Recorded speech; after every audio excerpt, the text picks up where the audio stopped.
শিক্ষাৰ্থীসকল, তোমালোক নিশ্চয় সকলো ভালে আছা। আজি মই তোমালোকৰ লগত তোমালোকৰ আপোন পাঠৰ ৩ নম্বৰ পাঠটো আলোচনা কৰিম। এই যে ফটোখন দেখিছা, ফটোখনৰ মানুহজনক তোমালোকে চিনি পাইছানে বাৰু? নিশ্চয় চিনি পাইছা।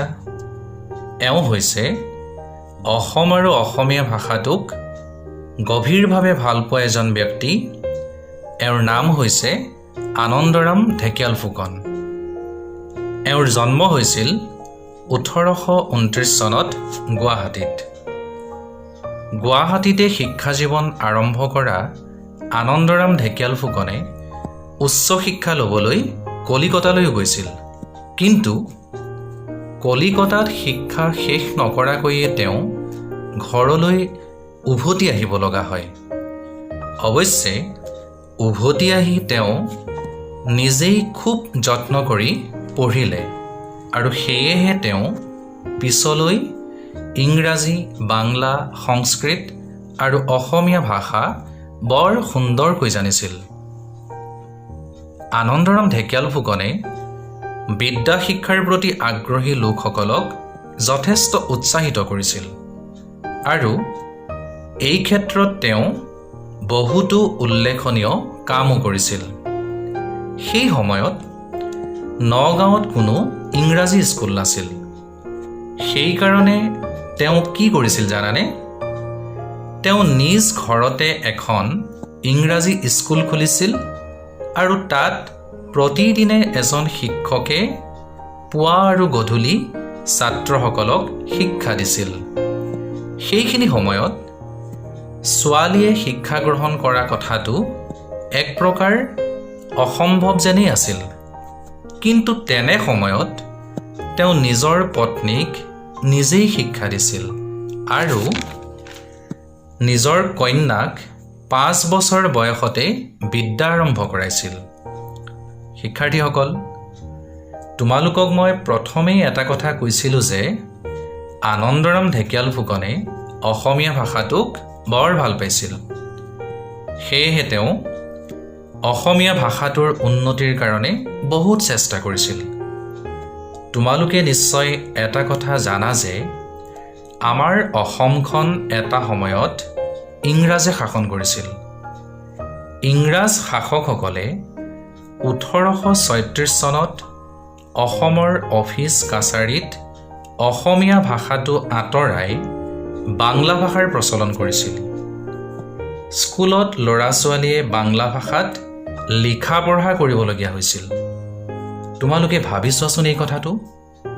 আজি তোমালোকে বাৰু কি ভাষাত লিখা পঢ়া কৰি আছা? অসমীয়া ভাষাত, নহয়নে বাৰু? অসমীয়া ভাষা আমাৰ মাতৃভাষা। আমি নিজৰ মাতৃভাষাত লিখা পঢ়া কৰিব পাৰিছোঁ। কিন্তু ভাবি চোৱাচোন, সেইখিনি সময়ত ল'ৰা ছোৱালীয়ে অসমীয়াত অৰ্থাৎ মাতৃভাষাত লিখা পঢ়া কৰিব পৰা নাছিল। বাংলা ভাষাতহে লিখা পঢ়া কৰিব লগা হৈছিল। ভাবি চোৱাচোন কথাটো কেনেকুৱা হ'ব। কিন্তু আজি যে আমি আকৌ অসমীয়া ভাষাত লিখা পঢ়া কৰিব পাৰিছোঁ, তাৰ মূলতেও আছিল আনন্দৰাম ঢেকিয়াল ফুকনৰ দৰে ব্যক্তি। অসমৰ স্কুল, অফিচ কাছাৰীত যে অসমীয়া ভাষাটো পুনৰ প্ৰচলন কৰিব লাগে, সেই কথাটোত প্ৰথমে আগভাগ লৈছিল আনন্দৰাম ঢেকিয়াল ফুকনে। তেওঁ বাংলা ভাষাটোৰ ঠাইত অসমীয়া ভাষাটো প্ৰতিষ্ঠা কৰিবৰ কাৰণে বিভিন্ন কাম কৰিছিল। তোমালোকেতো আজিকালি বিভিন্ন বাতৰি কাকত বা আলোচনীৰ নাম জানাই। কিন্তু বাংলা ভাষা প্ৰচলন হৈ থকাৰ সময়ত অসমীয়া ভাষাত কোনো বাতৰি কাকত বা আলোচনী নাছিল। তেতিয়া অসমত খ্ৰীষ্টান ধৰ্ম প্ৰচাৰ কৰিবলৈ অহা মিছনেৰীসকলৰ প্ৰচেষ্টাত এখন মাহেকীয়া আলোচনী ওলাইছিল। এই আলোচনী বা বাতৰি কাকতখনৰ নাম আছিল অৰুণোদয়। শিক্ষাৰ্থীসকল, এইখিনিতে তোমালোকে মনত ৰাখি থ'ব লাগিব যে অসমীয়া ভাষাত প্ৰকাশিত প্ৰথম বাতৰি কাকতখনৰ নাম হৈছে অৰুণোদয় আৰু এই অৰুণোদয় কাকতখনৰ জৰিয়তেই আনন্দৰাম ঢেকিয়াল ফুকনে অসমীয়া ভাষাটো প্ৰতিষ্ঠা কৰিবৰ কাৰণে বহুতো লেখা মেলা কৰিছিল।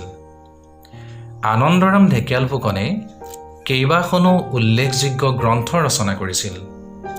তাৰে ভিতৰত এখন উল্লেখযোগ্য গ্ৰন্থ হৈছে অসমীয়া ল'ৰাৰ মিত্ৰ। এই গ্ৰন্থখন বিভিন্ন নীতি উপদেশেৰে ভৰপূৰ। ইয়াৰ উপৰি তেওঁ ৰচনা কৰা আন কেইখনমান গ্ৰন্থ হৈছে a few remarks on Assamese language, আইন ও ব্যৱস্থা, সদৰ আদালতৰ নিষ্পত্তি আৰু অসমীয়া ভাষা বিষয়ক গ্ৰন্থ। শিক্ষাৰ্থীসকল, এই পাঠটোত আনন্দৰাম ঢেকিয়াল ফুকনৰ দৈনন্দিন কৰ্মৰাজিৰ বিষয়েও খুব ধুনীয়াকৈ আলোচনা কৰা হৈছে। দৈনন্দিন জীৱনত আনন্দৰাম ঢেকিয়াল ফুকনে খুব কষ্ট কৰিছিল। তেওঁ সদায় নিচেই পুৱাতেই উঠি লিখা পঢ়া কৰিছিল। লিখা পঢ়া কৰি অলপ সময় তেওঁ ফুৰিবলৈ গৈছিল আৰু ফুৰি থাকোঁতেও তেওঁ বাতৰি কাকত এখন বাটে বাটে পঢ়ি গৈছিল। তেওঁ বৰ নিয়মানুৱৰ্তী আছিল। সময়ৰ কাম সদায় সময়মতে কৰিছিল আৰু অতি নিয়াৰিকৈ কৰিছিল।